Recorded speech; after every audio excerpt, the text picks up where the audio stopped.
Whenever you guys are ready. I'll start. We're going to story about just kind of team culture and Mitch Mason's role as team chaplain. Just speak to that and it's been his impact on you and the team as a whole. Mitch Mason, man, he's really the glue of our team for real. Just for the fact that he's just been through so much over the past few years, man, starting in COVID and just where he is right now, man, you wouldn't tell that he's going through something already. So, just him just always being a positive person in the moment. He's just always a fresh air when you go around him, and just like, he's a very beneficial man for me. He's honestly one of the main reasons why I came here, and for him to still be around, still motivating us, still pushing us, even still going through what he's going through. I'm just blessed that he's still here with us. Matt told us yesterday that you guys FaceTimed DeAndre after the game and sang happy birthday to him. What was that like? This game was for him. I know he would have loved to be out there, man. That man loves football just as much as any other person, if not more. So, just winning this game, man, it was for a lot of different reasons. But I know for a lot of the players, man, we dedicated this game to DeAndre Boykins, man. That's my man. I wish he was out there, but circumstances happen, so I know he can't be out there. But yeah, that game was for him, and I'm glad we got to get the win for him and celebrate his birthday at the same time. Have you ever sung happy birthday in the locker room after a game before? Yeah, we've done it before, but me personally, no. I always sung with the group, so nah. Is the App State game just the next game on schedule, or is there something extra? Just because App State's like in a lower conference, that we can't take them lightly.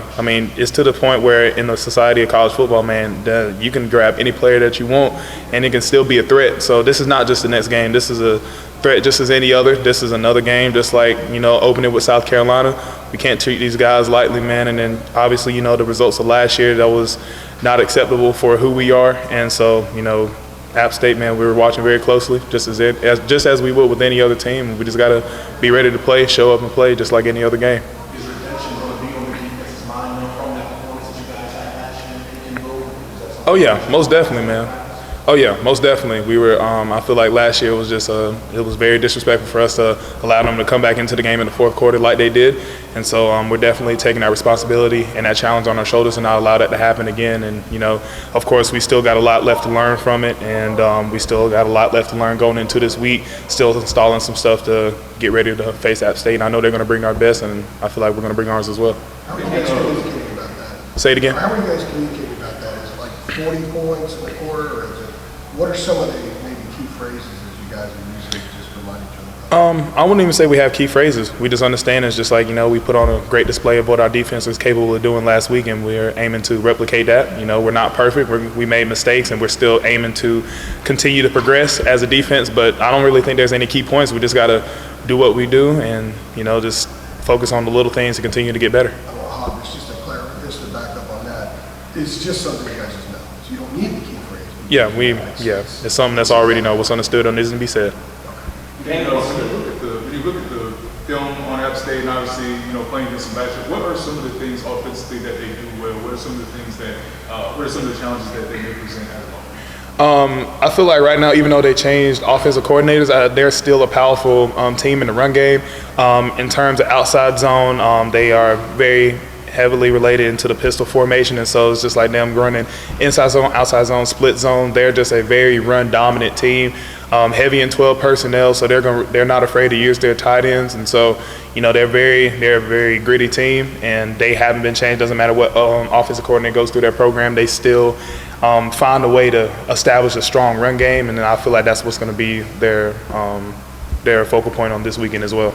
Kaimon, what's the coolest comment that you heard or read about the way you played Saturday night that you've seen since that game was over? And have you, at any point when you guys got back here, you allowed yourself a moment or two to maybe pull some highlights up on your phone and just look, like, if you allowed yourself a moment to say, like, dang, I played pretty dang good?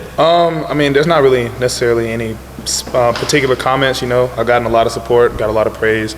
Take that with a grain of salt, not really paying attention to all that, because as much as social media was my best friend this weekend, it can also be my worst enemy. So, it's just like I'm not really paying attention to everything what everybody says, but, had a good game, got rewarded for it. Now we're moving on to the next one, and that's pretty much that. So talk about the transition you made from being power end last year, but switching over to the jack.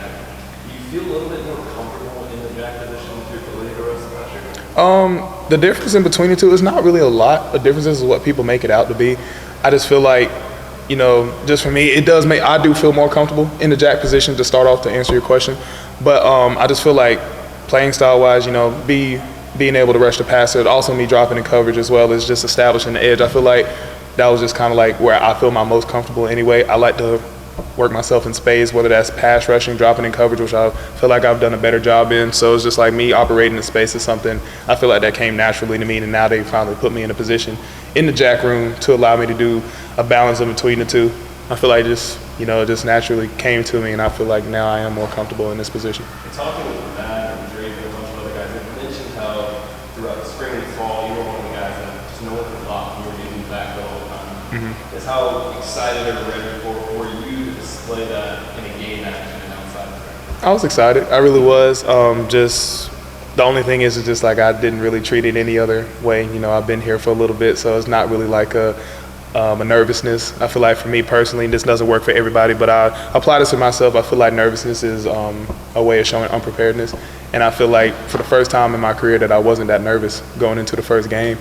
And so for me, just to be that comfortable going into the first game, working all throughout spring and the summer, fall camp, just like, as y'all saying, it's like I was one of the hardest to block, but it's just like it's one of those things where, yeah, I'm ready to display it, but it wasn't really for me trying to prove anything. It was just me just doing my job, just me understanding. It's like I've practiced all the moves. I've seen everything I could do. Our offense is really good. South Carolina's offense was also really good. They were very explosive, so just me just going in there with a mindset it's just an unscripted practice. It's a televised unscripted practice, and me having that mindset definitely allowed me to be more comfortable and, allowed me to play my game.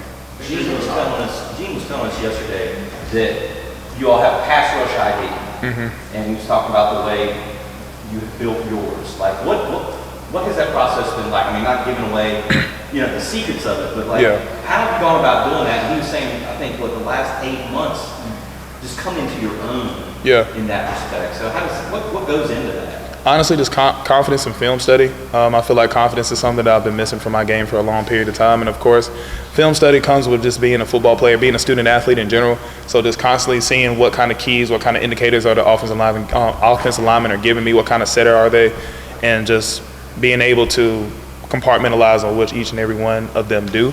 And so that's probably my only 2 key points on that, and also just effort and balance. I feel like as an effective pass rusher, you have to have those 2 things. So mixing in those 4 things, just allows me to really just see what I can do on Saturdays. Do you feel like the narrative around UNC's defense is changing? I feel like it is. I feel like on our defense, it's just like us. What we put on tape last year wasn't up to par what we wanted. I feel like this first game definitely set the tone for like, okay, we might need to keep an eye out for UNC's defense, but we got a lot left to go. We still got a whole season to look forward to. So I'm just looking forward to the next game, just being able to display it again. Hopefully we can replicate that, what we showed in the first game against South Carolina, and just keep the ball rolling. So how do you keep that momentum going? Like Adam was saying, you along with the defense as a whole get a lot of praise on social media. So coming from such a good game, how do you keep this momentum going into the half? Just going back to confidence, constant communication, and just total team cohesiveness. Just understanding is just like we got a job to do. Understanding is just like we can't slack off just because it's just this certain team. Like you were asking App State, was that just another game? It's not just another game. It's a team that we have to take seriously just like everybody else. And so just understanding is just like coming off the last game, we put on a good display on defense. Offense feels like I know for them they need to step it up just a little bit. But as long as we don't get complacent, that's how we can continuously do that. That's how we can change the narrative around UNC, not just a defense, but just as UNC as a whole. And you talked about wanting to kind of replicate what you guys did on Saturday. I don't know, obviously 9 sacks is the number, but what is replicable from what you guys did in South Carolina? Honestly, just I know like we don't really want to put numbers up. Say we had a lot of good numbers last week, but just honestly, just stay fundamentally sound. No MAs, missed assignments, and just going out there and wreak havoc. That's kind of like our mantra of the defense to wreak havoc, get more sacks, TFLs, interceptions, BPUs, turnovers on downs, you name it. So just as long as we're getting those things in the game, I feel like that can really be replicated from what we did in the first game. And then going off of that real quick, you know, Tamari Fox is one of the players that had one of those 9 sacks. Having him now there on that defensive line, how much does that kind of open up things for you guys, and how much of a, you know, kind of a force is he, you know, as a part of that? It definitely spreads out the offensive line that we're going against. You know, it's just like guys that that they have focus on. I feel like just talking about also Tamari, but also the whole entire defensive line as well, is just like you can't single anybody out. I feel like that's how many weapons we have, and just having Tamari back into the mix is just like, all right, we're going to put Tamari on one-on-one with the center. I don't think that's going to work. So it's just like, you know what I'm saying? So he really spreads out the whole playing field on the defensive line. And that goes with not just Tamari, but it goes with everybody else, Bo, KJ Hester, Miles Murphy, Javari Ritzy. I can name whoever. So it's just like it doesn't really single out anybody. It's everybody's a threat up front, and having him back along with others who are continuously developing, it just leaves a hard battle for any offensive line for us to go against. Got time for 2 more. Is it really just what you say about the secondary's performance, specifically Elijah? We're glad to have him, and I feel like our secondary has improved a lot just in terms of communication. But just like anything else, even though we put up a lot of numbers defensively in terms of sacks and TFLs, we still gave up a lot of passing yards, and I feel like the DBs also understand that as well. It's just like we got to get better in the back end just as much as we still got to get better in the front end. We're not perfect. We put up a lot of numbers, but that doesn't mean that, the front 7 did well and the secondary didn't. I don't want to create that narrative. So it's just like as a defense as a whole, we got a lot of work to do. So I feel like the secondary is getting better, but we still have some stuff to clean up on that end just as much as we do on the front 7 as well. I wanted to ask you about this being your home game and this game and all the range of emotions that you guys have been through the past couple of weeks with the trash last week, Ted's Walker situation and everything else, and really this being the beginning of the season. What type of atmosphere do you expect, not just from the fans, but from you guys and your interaction with them and being able to play in front of them after everything you've been through these past couple of weeks? Just honestly, it's just like for us, we can only control what we can control. You know, we can't control the horrific shooting that's happened a couple of weeks ago. We can't control as much as we want to. We can't control Tez's situation as well. So it's just like we can only control what we can control. I can only control what we can do in the jack room, and me as an individual football player. Us as a defense, we can only control. UNC, we can only control what we can control. So, you know, just putting our head down and play ball, you know what I'm saying? There's not really much we can do about those situations, but I understand it's just like we got a big game up ahead, and that's all we're focused on right now. Go ahead. Thanks. Where was the confidence? You said you had found confidence. Like, where do you think it had been for you personally? One, just being comfortable in where I'm at in my position, and also just understanding is just like Coach Chiswick just being allowing me to display my pass rushing ability, and also just, you know, believing in myself as well. I feel like as a student athlete, we tend to be very hard on ourselves. Just going back to mental health, we're very hard on ourselves. We're very cognitive of like, why am I not doing this effectively? Why can't I do this right? And all this, that, and the third. So just understanding is just allowing myself to breathe from that, and understanding it's okay to not be okay per se. Don't be afraid of failure. Just constantly work to be the best you can be, but not also be so down on yourself at the same time, because you can also be your worst enemy just as much as you can be your best cheerleader. So, you know, I feel like that's kind of like some mantras that I've applied to myself over the past year, and I feel like it's definitely worked. So Ease up a little bit on yourself. I gotta be brave. Thanks, Gabe. Thank you. Appreciate it, Gabe. Thank you. Thanks, Kevin.